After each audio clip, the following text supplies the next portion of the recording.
Class 10 chapter 3 exercise 3.2 का question number 3 on comparing ratio a1 upon a2 b1 upon b2 and c1 upon c2 find out whether the following pair of linear equations are constant or inconstant। हमें इनके ratios को compare करना है आपस में और बताना है कि जो लाइंस होंगी वो एक दूसरे को कांस्टेंट होंगी या इनकांस्टेंट होंगी। तो कैसे कंपेयर करेंगे कि ये हम अभी पेज पे करते हैं। पहले देखेंगे कांस्टेंट लाइन कौन सी होती है, इनकांस्टेंट लाइन कौन सी होती है। कांस्टेंट लाइन कौन सी होती है, पहले अगर ratio a1 upon a2 is equal to b1 upon b2, अगर ratio a1 upon a2 is not is equal to b1 upon b2 दूसरे को इक्वल नहीं आते हैं तो लाइन क्या होगी, कांस्टेंट लाइन्स होंगी। ये लाइन दूसरे को क्या होंगी, दूसरे को इंटरसेक्ट करेंगी। अब देखते हैं अगर ratio a1 upon a2 is equal to b1 upon b2 तो आता है, but b1 upon b2 is not is equal to c1 upon c2, तब लाइन क्या होंगी, इनकांस्टेंट लाइन्स होंगी। ओके, और ये दोनों दूसरी लाइन क्या होंगी, दूसरे के पैरेलल होके जाएंगी। अब आती है बात, अगर a1 upon a2 and b1 upon b2, a1 upon a2 is equal to b1 upon b2 is equal to c1 upon c2, अगर ये तीनों रेशियोज एक दूसरे के इक्वल आ रहे हैं तो तब भी कांस्टेंट लाइन्स होंगी जो एक दूसरे को ओवरलैप होते हुए जाएंगी। अब आते हैं इसके क्वेश्चन पे। क्वेश्चन नंबर 3 का पार्ट फर्स्ट क्या है, 3x plus 2y is equal to 5, 2x minus का 3y इज इक्वल टू 7। अब अभी तो ये क्वेश्चन जो है थोड़ा ऐसे लिखी है, इनको रीअरेंज करेंगे। जब रीअरेंज करेंगे तो क्या हो जाएगा, यहाँ पर 3x प्लस 2y जब माइनस का 5 इसको इज इक्वल टू किधर लाएंगे तो क्या हो जाएगा, माइनस का 5 is equal to 0 and 2y minus का 3y इधर आएगा तो क्या आएगा, माइनस का 7 इज इक्वल टू 0। ठीक है, अब हमने इन दोनों इक्वेशंस को रीअरेंज कर लिया। अब इसमें से हम a1 a2 की वैल्यू भी निकाल लेंगे। a1 इज इक्वल टू इसमें क्या है 3 and b1 is equal to क्या है 2 and c1 is equal to minus का 5 and a2 is equal to 2 and b2 is equal to minus का 3 and c2 is equal to minus का 7। अब इन दोनों को हम निकाल लेंगे रेशियो। रेशियो कैसे निकालेंगे, रेशियो निकालेंगे a1 upon a2 and b1 upon b2 and c1 upon c2। तो a1 upon a2 and b1 upon b2 क्या है, a1 क्या है इसमें 3 एंड a2 क्या है 2, b1 अपॉन b2, b1 है 2, b2 है माइनस का 3, c1 अब क्या है माइनस का 5 एंड इसमें क्या है माइनस का 7, माइनस कैंसिल 5.2। अब देखते हैं क्या एक दूसरे के इक्वल हैं, नहीं कोई भी इक्वल नहीं है। तो a1 upon a2 is not is equal b1 upon b2। जो रेशियो है a1 upon a2 and b1 upon b2 दूसरे के इक्वल नहीं है। तो मैंने जब बताया था कि जब ऐसी कंडीशन आती है जब a1 upon a2 and b1 is not is equal to b1 upon b2 तो लाइन कैसी होती है, कांस्टेंट लाइन्स होती हैं। तो लाइन्स क्या होंगी, कांस्टेंट लाइन होंगी।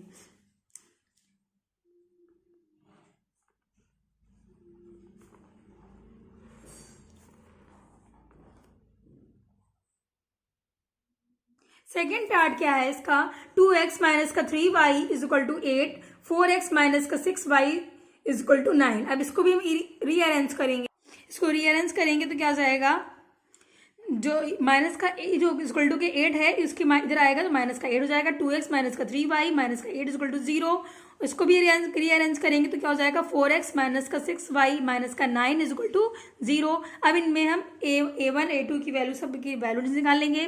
तो a1 इज इक्वल टू यहाँ पे 2, b1 is equal to minus का 3 and c1 is equal to minus का 8। क्वेश्चन नंबर 2 में देखेंगे a2 is equal to 4, b2 is equal to minus का 6 and c2 is equal to minus का 9। अब हम रेशियो निकाले, a1 अपॉन a2 की वैल्यू निकालेंगे। तो a1 अपॉन a2 क्या है, यहाँ पे a1 है 2 and a2 is equal to है 4 and b1 is equal to है माइनस का 3 and b2 is equal to है माइनस का 6 and c1 is equal to है माइनस का 8 and c2 is equal to है माइनस का 9। तो माइनस माइनस कैंसिल हो जाएंगे, ये जो कट रहा है उनको काट लेंगे। 2 1 जा 2, 2 2 जा 4, 3 1 जा 3, 3 2 जा 6, ये नहीं कट रहा है, सॉरी ये ऐसे रहेगा। तो क्या आ गया, ये a1 और इन दोनों की तो वैल्यू सेम आ रही है। तो क्या आ गया, a1 upon a2 is equal to b1 upon b2 but b1 upon b2 not is equal to c1 upon c2। तो मैंने अभी बताया था कि ऐसी जब कंडीशन आती है तब लाइन कैसी होती है, इनकॉन्स्टेंट सॉल्यूशंस होती हैं। तो इस टाइप का क्या आएगा, consistent solution.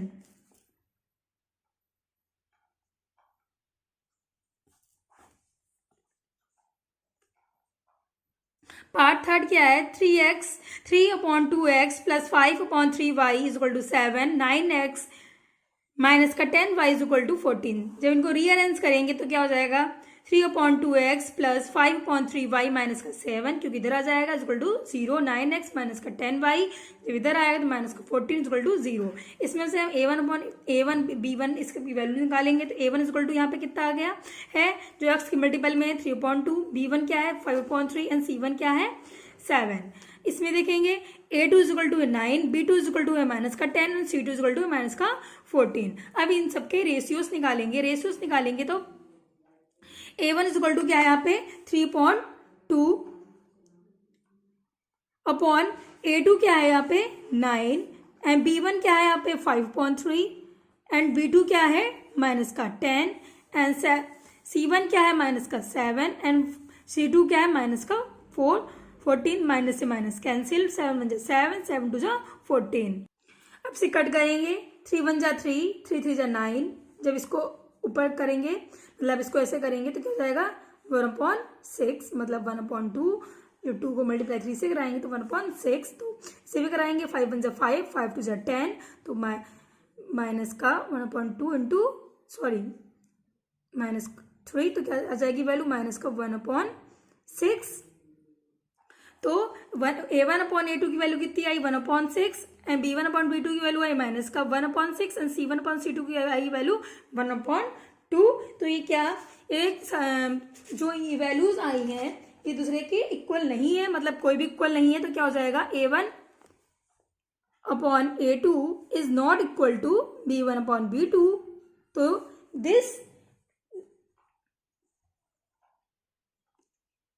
this will make consistent solution.